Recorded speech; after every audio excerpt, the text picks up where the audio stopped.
पुरुषोत्तम मास महत्तम अध्याय 27। हरे कृष्णा, राधे राधे।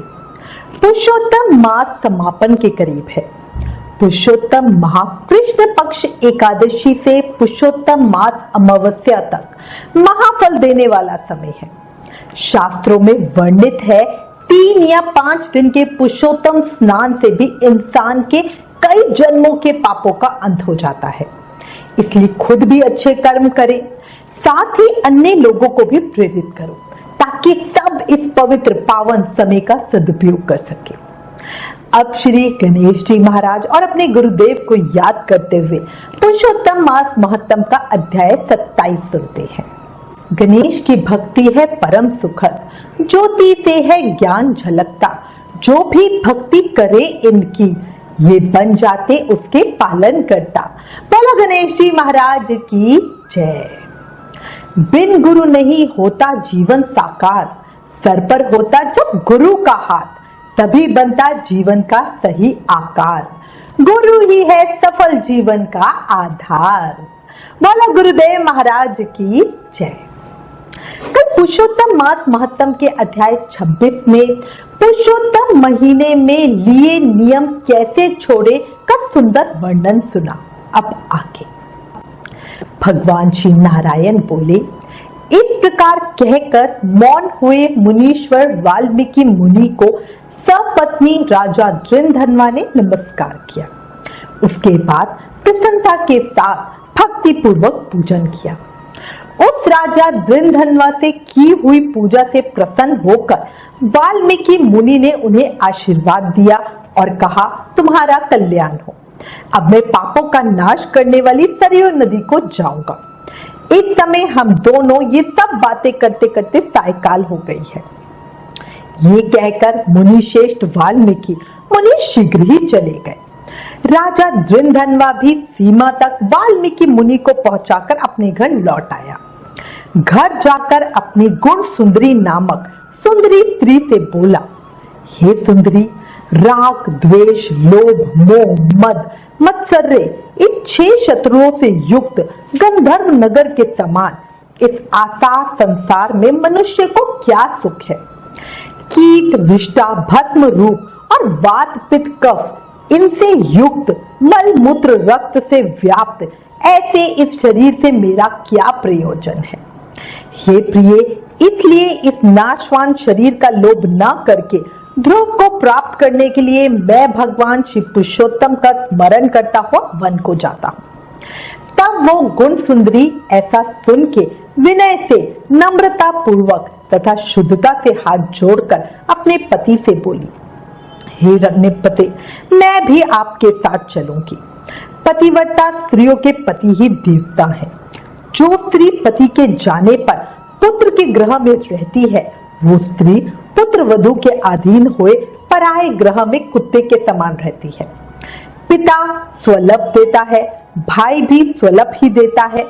अत्यंत देने वाला पति के साथ कौन स्त्री ना जाएगी। इस प्रकार प्रिया की बातों को स्वीकार कर पुत्र का अभिषेक कर स्त्री सहित शीघ्र ही मुनियों से सेवित वो वन को गए।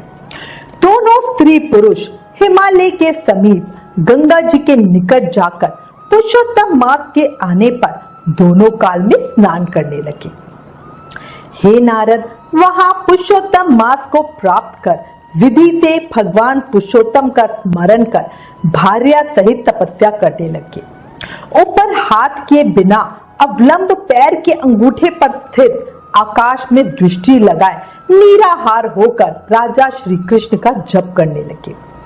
इस प्रकार व्रत की विधि में स्थित हुए तपोनिधि राजा की पतिव्रता रानी सेवा में तत्पर हुई। राजा के इस प्रकार करते हुए संपूर्ण पुरुषोत्तम मास के समाप्त होने पर वहां पर विमान आया और विमान पर चढ़कर दोनों सुंदर नवीन शरीर धारण कर तत्काल गोलोक में चले गए। इस प्रकार पुरुषोत्तम मास में तप करके भय रहित लोक को प्राप्त होकर हरि के निकट आनंद करने लगे और पतिव्रता स्त्री भी पुरुषोत्तम में तप करते हुए पति की सेवा कर उसी लोक को प्राप्त हुई।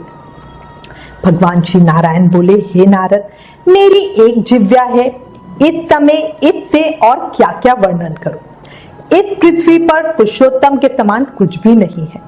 सहस्त्र जन्म में तप करने से जो फल प्राप्त नहीं होता, वो फल पुरुषोत्तम मास के सेवन से प्राप्त हो जाता है। श्री पुरुषोत्तम मास में बुद्धिपूर्वक अथवा अबुद्धिपूर्वक किसी भी बहाने यदि उपवास, स्नान, दान और जप आदि किया जाए तो करोड़ों जन्म पर्यंत किए पाप नष्ट हो जाते हैं। जैसे दुष्ट बंदर ने अबुद्धिपूर्वक 3 रात तक पुरुषोत्तम मास में केवल स्नान कर लिया तो उसके पूर्व जन्म के समस्त कुकर्मों का नाश हो गया। वो बंदर भी दिव्य शरीर धारण कर विमान पर चढ़कर जरा मरण रहित गोलोक को प्राप्त हुआ। इसलिए पुरुषोत्तम मास संपूर्ण मासों में अत्यंत श्रेष्ठ मास है, क्योंकि इसमें बिना जाने से ही पुरुषोत्तम मास में किए गए स्नान मात्र से दुष्ट वानर को हरि भगवान के समीप पहुंचाए। अहो आश्चर्य है। श्री पुरुषोत्तम मास का सेवन जो नहीं करने वाले हैं वो महामूर्ख हैं। जो पुरुष श्री पुरुषोत्तम मास का विधि के साथ स्नान, दान, जप, हवन, उपवास पूर्वक सेवन करते हैं वो धन्य हैं और कृतकृत हैं तथा उनका जन्म सफल है। नारद मुनि बोले, वेद में समस्त अर्थों का साधन करने वाला मनुष्य शरीर कहा गया है, परंतु ये वानर भी पुरुषोत्तम मास का सेवन कर साक्षात मुक्त हो गया। हे तपोनिधे, संपूर्ण प्राणियों के कल्याण के निमित्त मुझसे इस कथा को कहिए। इस वानर ने 3 रात्रि तक स्नान कहां पर किया? ये वानर कौन था? आहार क्या करता था? उत्पन्न कहां हुआ? कहां रहता था? और पुरुषोत्तम मास में स्नान से उसको क्या पुण्य हुआ? ये सब विस्तार से सुनने की इच्छा करने वाले मेरे से आप कहिए। आपसे कथामृत श्रवण करते हुए मुझे तृप्ति नहीं होती है। भगवान श्री नारायण बोले, कोई केरल देश का अत्यंत लालची, शहद की मक्खियों के समान धन में प्रेम रखने वाला, सर्वदा धन के संचय करने में तत्पर रहने वाला ब्राह्मण था। वो अपने कर्मों के कारण कदर्रे नाम से प्रसिद्ध था। कदर्रे का मतलब होता है कंजूस। उसके पिता ने प्रथम उसका नाम चित्र शर्मा रखा था। उस कदर्रे ने सुंदर अन्न, सुंदर वस्त्र का किसी समय उपभोग नहीं किया। उस कुबुद्धि ने अग्नि में आहुति, पितरों का श्राद्ध भी नहीं किया, यश के लिए कुछ नहीं किया और आश्रित वर्ग का पोषण भी नहीं किया। अन्याय से धन को इकट्ठा कर पृथ्वी में गाड़ दिया।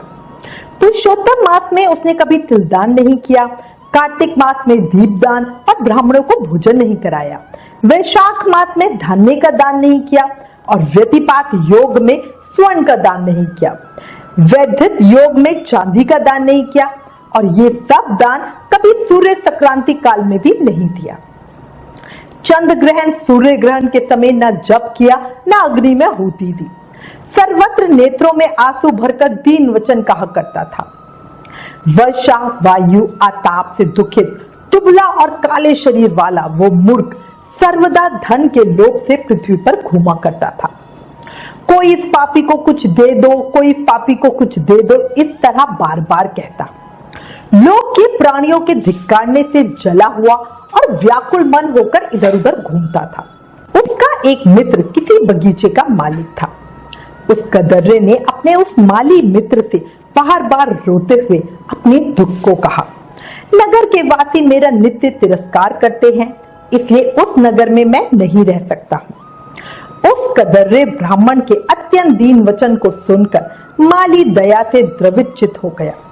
शरण में आए हुए उस दीन ब्राह्मण पर माली ने दया करके कहा, हे कदर्रे, इस समय तुम इसी वाटिका में वास करो।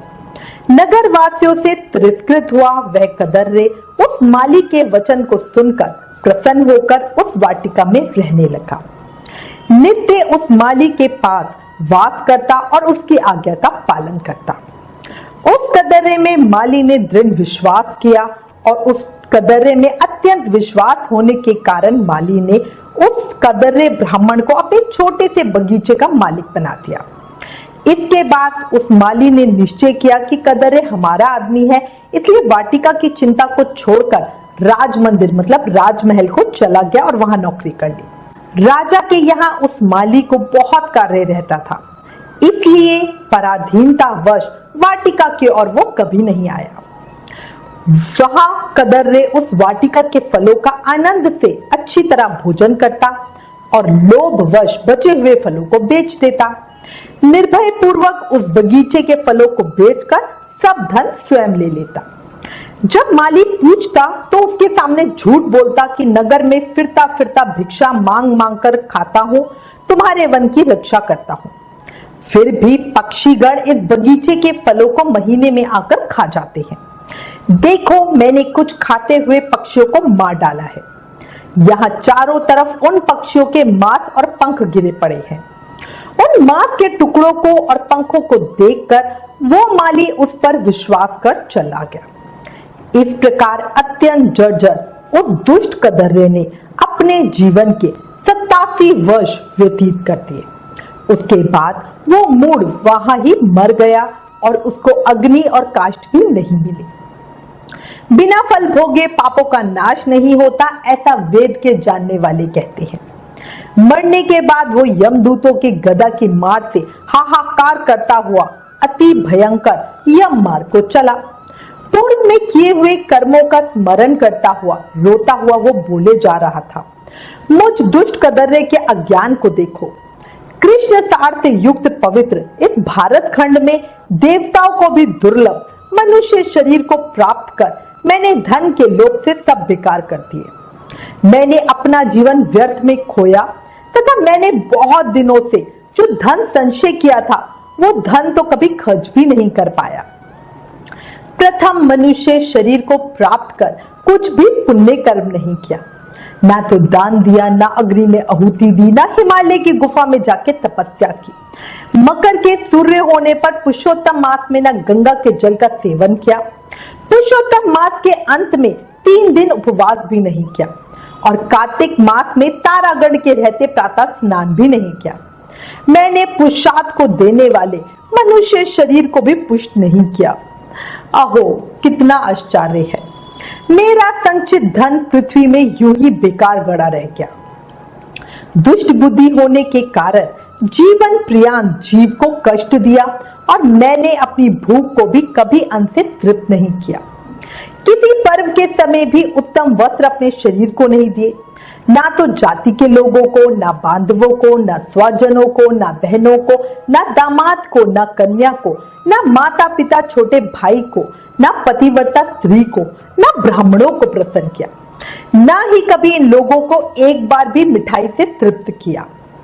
इस प्रकार विलाप करता हुआ उस कदर्रे को यमदूत यमराज के समीप ले गए।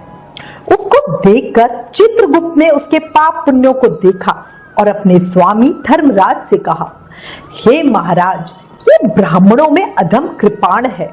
धन के लोभी इस दुष्ट का कुछ भी पुण्य नहीं है। वाटिका में रहकर इसने बहुत पाप किए हैं।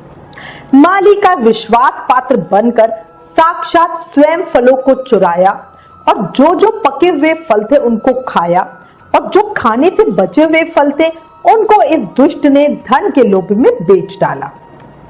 एक फलों की चोरी का पाप, दूसरा विश्वासघात का पाप।